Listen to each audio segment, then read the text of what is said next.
Back when voice communication was still king, phone calls weren't the only game in town. Some wireless carriers offered push-to-talk, or a walkie-talkie two-way radio-like method of communication for when voice calls just wouldn't do.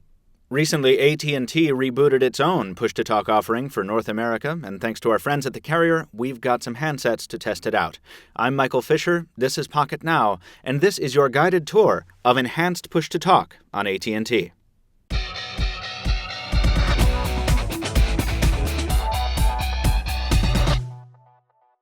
In America, carriers have historically found little traction with push-to-talk. The iDEN-based carrier Nextel, now part of Sprint Nextel, gained a lot of visibility offering dispatch service to its customers, at one time around 20 million people.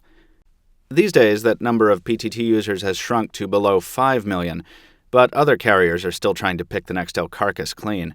The most dedicated one is the nation's second largest, AT&T. Push-to-talk is obviously still a hobby for AT&T. It's not on many of the carrier's devices, but the ones it is on are robust, in keeping with the historically rugged nature of push-to-talk. Our test devices are Samsung Rugby Pro units. They're still running Ice Cream Sandwich, and they won't win any beauty awards, but they're LTE-enabled, and they're rated to mil-spec 810G standards of durability, including water immersion. They also feature a dedicated push-to-talk button right above the volume keys. From the home screen, pushing and holding the push-to-talk button launches the Enhanced Push-to-Talk app. The home screen is a simple affair, offering access to contacts, groups, and favorites up top, a call history list in the middle, and calling and alerting options down below.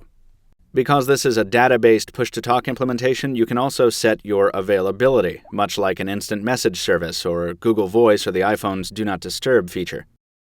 When you want to place a push-to-talk call, it's as simple as selecting someone's name from the list, yes, they also need to have a PTT-enabled phone, and pressing and holding the button to talk.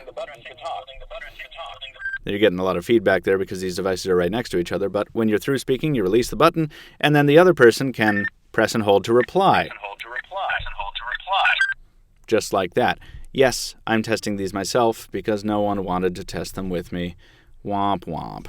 Now, a lot of people ask why this is still useful, when with a phone call you can have full duplex communication without the hassle of pushing a button. Well, for one thing, there's group calling ability. With the touch of a button, you can be communicating with a large group of people instantly.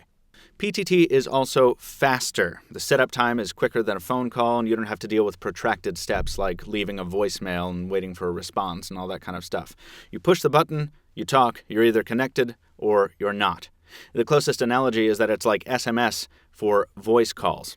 And since it's network supported, you don't have to be in a specific geographic region. One of you can be in Florida, the other one can be in Washington if you're in the United States. The push-to-talk connectivity is unaffected. But that's rude, you say. You've got a phone in your pocket, all of a sudden it beeps, and someone's just talking without your permission. Well, we've got the availability indicator, as we mentioned before, and also you can take push-to-talk calls privately on the ear. They don't have to be routed through the speakerphone. And finally, if the conversation's going a little too long, you're getting a little tired of pushing the button, you can easily switch it over to an interconnect call, a regular voice call through the interface. So what's the downside?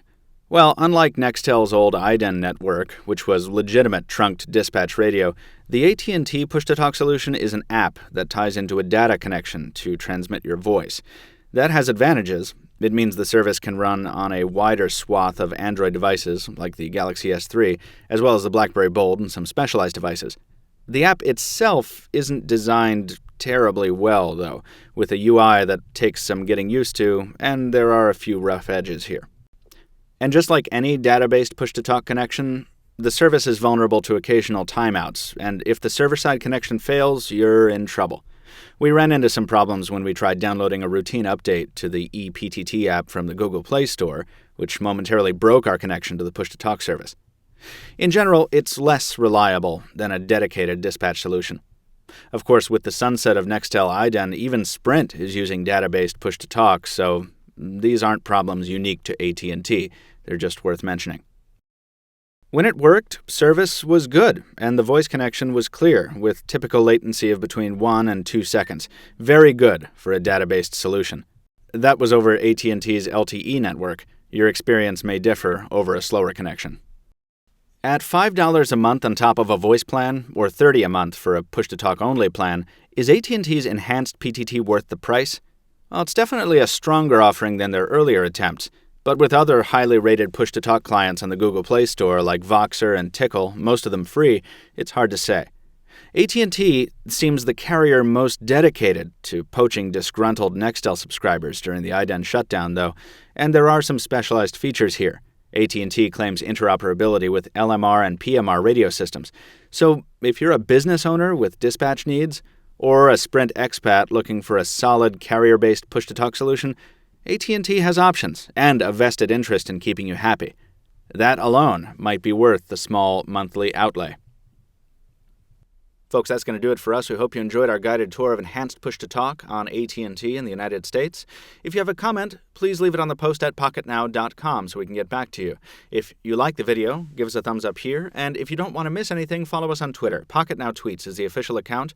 I am at Captain2Phones. That's Captain, the number 2 phones. As always, thank you very much for watching, and we'll see you next time.